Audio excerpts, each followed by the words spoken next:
The microphone squealed as my father leaned into it, and the chandelier above us trembled like it had heard a secret.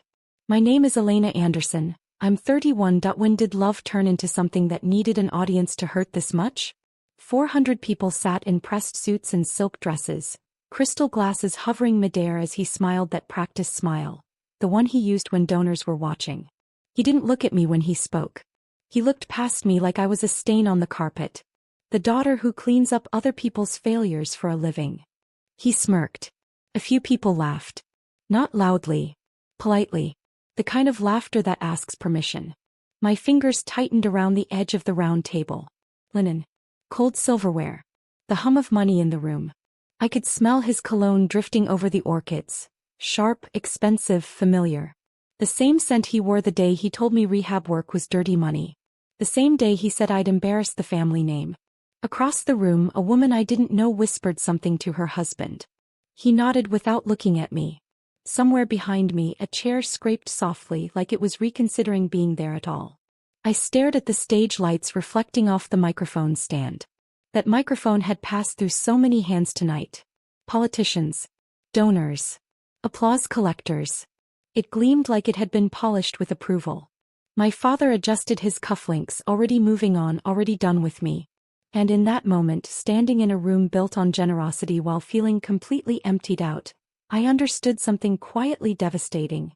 He didn't want me silent because I was wrong. He wanted me silent because I knew too much.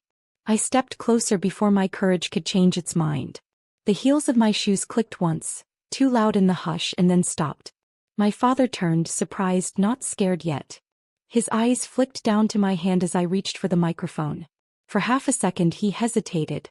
Not because he respected me. Because he didn't like unpredictability. I took the mic from him gently. Almost politely. His fingers were warm. Mine were shaking, but I held steady. "Thank you for the introduction, Dr. Anderson," I said, my voice calm enough to fool even myself. "Please stay seated." A ripple moved through the crowd. Fabric shifted.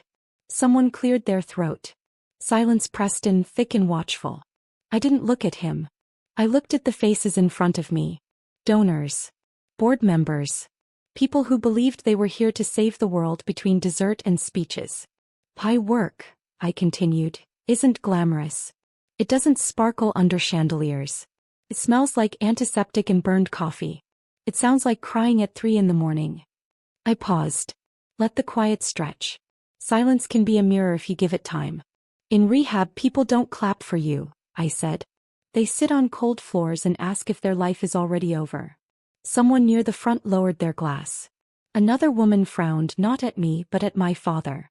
I felt his stare now. The warning. The look he used when I was 12 and spoke out of turn at dinner. Behind the stage, the large mirrored wall reflected us both. Him polished, glowing. Me, plain black dress, no jewelry, standing too straight. I met my reflection and thought, this is where truth either shakes or stands. And then I said the one sentence he never expected to hear in public. "Everything you've built rests on people exactly like the ones I help." The room didn't move, but the air did. It thinned. I could feel it in my ears. My father laughed softly into his closed fist, like I'd told a charming joke. "Elena," he said low enough that only the first row heard, "this isn't the place." I tilted my head, listening to the hum of the lights. "You're right," I said. "Rehab rooms usually don't have crystal chandeliers." A few people smiled. Not comfortably.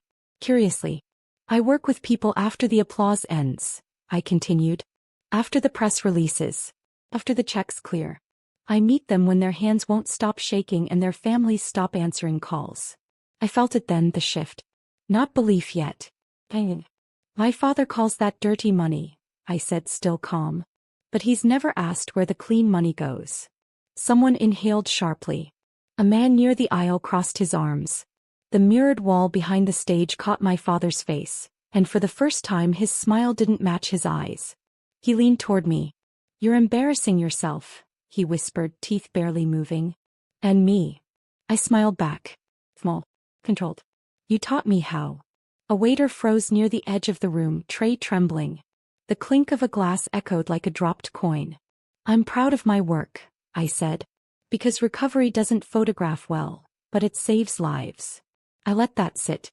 Let them feel the weight of something that couldn't be donated away.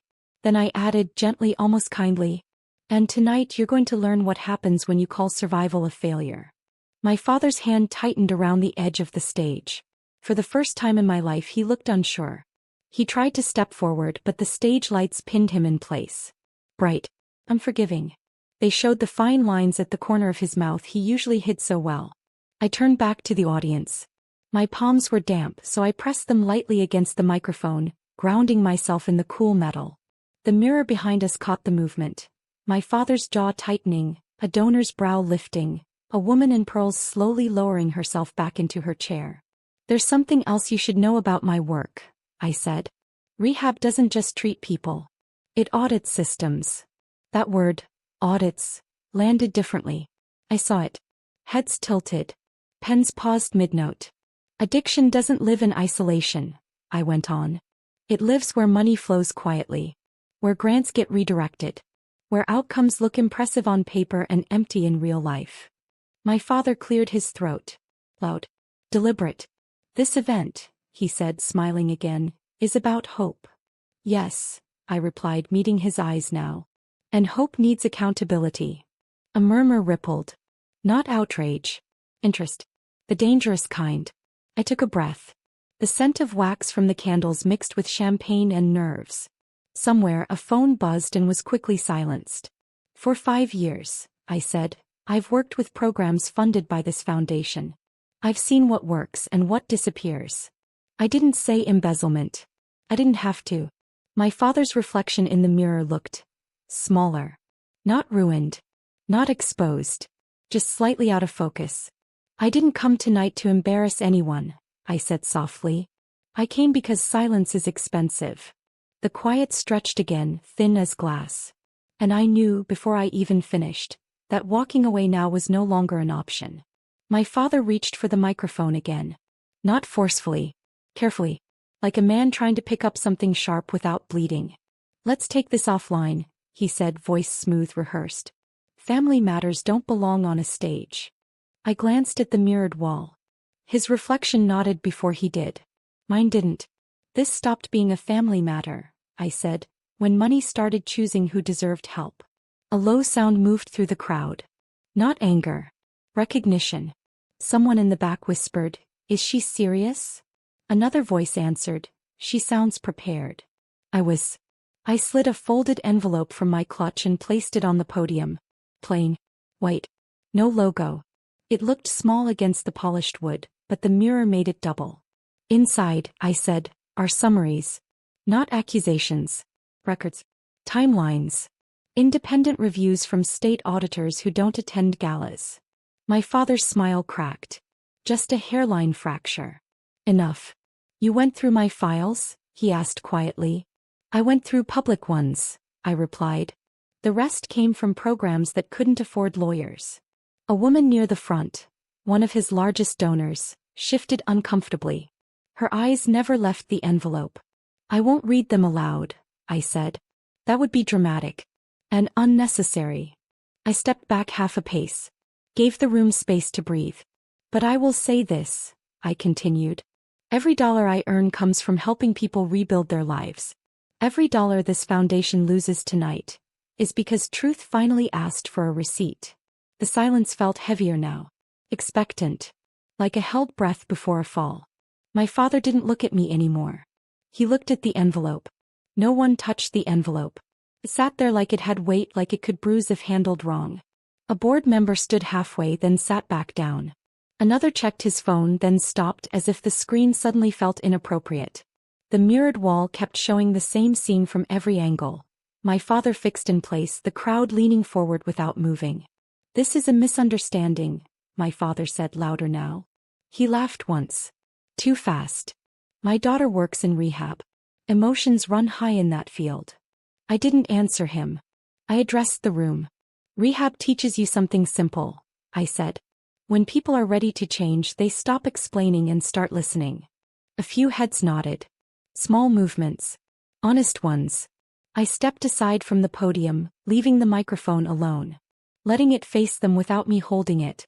The feedback hummed faintly like a nerve. The funding freeze is temporary, I added almost casually. Just until the reviews conclude. That did it. A sharp intake of breath. A chair scraped back. The woman in pearls finally stood, eyes hard, polite smile gone. Funding freeze, she asked. I met her gaze. All discretionary grants tied to my department. Which I oversee. My father turned fully toward me now. His voice dropped. You don't have that authority. I looked at the mirror. At myself. At the woman who had signed the documents 3 weeks ago, hands steady, heart loud. I do, I said. You just never thought I'd use it. The room buzzed. Phones came out, not to film but to calculate. My father's face went pale, then red, then still. For the first time he wasn't performing. He was cornered by silence. He opened his mouth, closed it, then opened it again. Words stumbled like loose coins on marble. You, he began, voice sharp, brittle, this is. I let him struggle. Let the echo of the chandelier above punctuate the pause. I didn't come tonight to humiliate you, I said softly, almost regretfully. I came to remind everyone here what integrity looks like. His reflection in the mirror shook slightly as he moved his hands, gesturing helplessly. His pearls of charm were gone. Only the thin line of control remained, fraying. A donor cleared her throat. Dr. Anderson, perhaps we should address this later? I smiled quiet. No, I said. We're addressing it now. Because your reputation isn't built on charm. It's built on trust. And trust is failing one report at a time. My father's jaw tightened. His hand hovered over the envelope, unsure if he should snatch it or let it remain. A symbol of a daughter finally unafraid. I froze your funding for the programs you claim to support, I said, letting each word land like a gavel. Temporary. Pending audits. But permanent in awareness. Everyone here will know you claimed credit for work you never oversaw, for people whose lives you never touched. A murmur moved through the room. Phones clicked. Eyes widened. The mirrored wall reflected a man unraveling quietly while a woman stood calm, undeniable, rooted in truth. I stepped back fully from the podium. Silence filled the space between us, thick and unyielding. And then, as I turned my gaze to the chandeliers, glinting over 400 faces, I realized something crystal clear. Power doesn't whisper. It's quiet. And when it's handed to someone who deserves it, it doesn't have to shout. Should I continue with part 8, the closure? I let the room breathe in that quiet. My father's hands twitched, then fell to his sides. The envelope stayed on the podium untouched, like a monument to truth. No one applauded. No one jeered. They just looked. Some with shock, some with recognition, some with the slow understanding that the world isn't always what it seems under chandeliers. I walked slowly toward the mirrored wall, eyes catching my reflection. The same black dress, the same trembling hands from earlier, but now steadied. There was clarity there, a stillness that had nothing to do with the crowd and everything to do with myself. Behind me I heard a quiet murmur. Staff stepping forward. People making notes. The freeze on funding wasn't just a policy now. It was a message. Subtle, undeniable, permanent in consequence. My father finally spoke, low, controlled, almost defeated. You've changed things. I didn't need to respond. The room, the mirror, the envelope, the hum of the chandelier, and the whispers of accountability spoke louder than any words could. As I stepped toward the exit, a single security guard nodded slightly. No one else needed to see my triumph. It wasn't about spectacle. It was about quiet justice. Outside, the winter air bit my cheeks, crisp and honest. I inhaled it like a benediction. The city's lights reflected off the snow, broken into fragments, like the illusions of grandeur inside that gala. For a long moment I just stood, watching, breathing, knowing the ripples of tonight would spread far beyond what any speech or donation ever could. And in that stillness I understood completely. Revenge isn't shouting.